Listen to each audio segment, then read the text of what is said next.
Hello, my name is Benji and welcome to Dice vs Cards. Today we're looking at Western Legends and we're looking to find out if you can conjure a worthy sandbox game into a Western setting. But most importantly, we investigate what happens when you throw all these notorious lawmen and outlaws into one powder keg of a situation. So let's see how this plays and whether this could be the next game for you.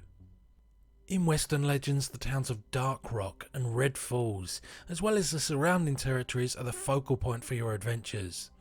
You play as historical figures with a number of different paths to choose from, all centred around the pursuit of gaining a certain number of legendary points, depending on what length of game you want.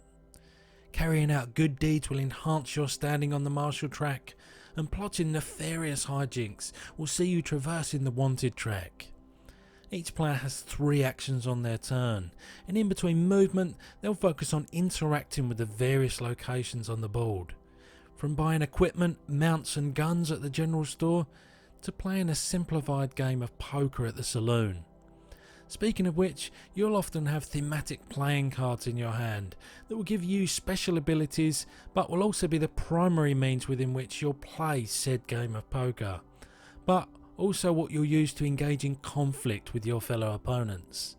That's right, depending on your standing and what you're trying to achieve, you have the option to arrest wanted players, duel them just for the fun of it, and to get some much needed points of course, or rob them because you much prefer a shortcut to riches.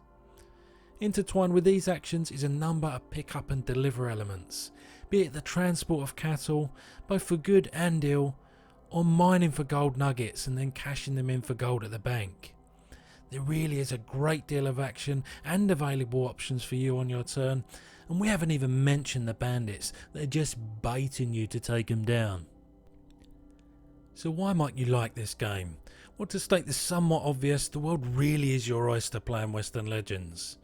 Whatever your mood when getting to the table, there's probably a game plan and route to victory that will suit you. Some days you might get a hankering for some poker, others you might want to pick up and deliver to your heart's content, and then some days you might just feel straight up belligerent, and so dueling and robbing is the order of the day. To further enhance that strength, the theme is excellent.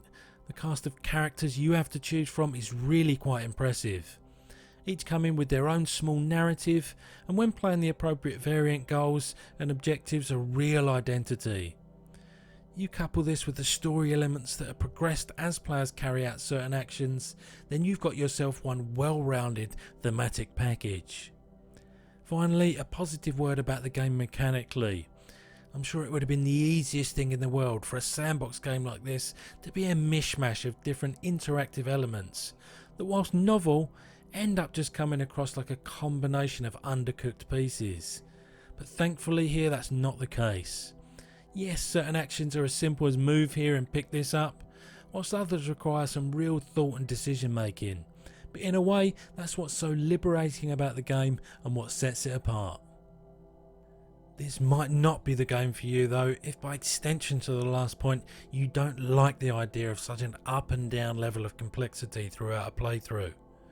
Or you prefer a more focused, adopt a game plan and then stick to it style of play. However, you might want to consider this if you also liked Merchants and Marauders, or Gia, Legends of a Drift System. So when all's said and done, Western Legends really does hit its intended goal straight out of the park. A combination of mini-games, a sandbox nature and some pick up and deliver result in a truly wonderful game that I'm pleased is now part of my collection. However, that's it from me. I'll see you next time. So which historical figures would you pick in a 5v5 gunfight? Answers in the comments. Thank you very kindly.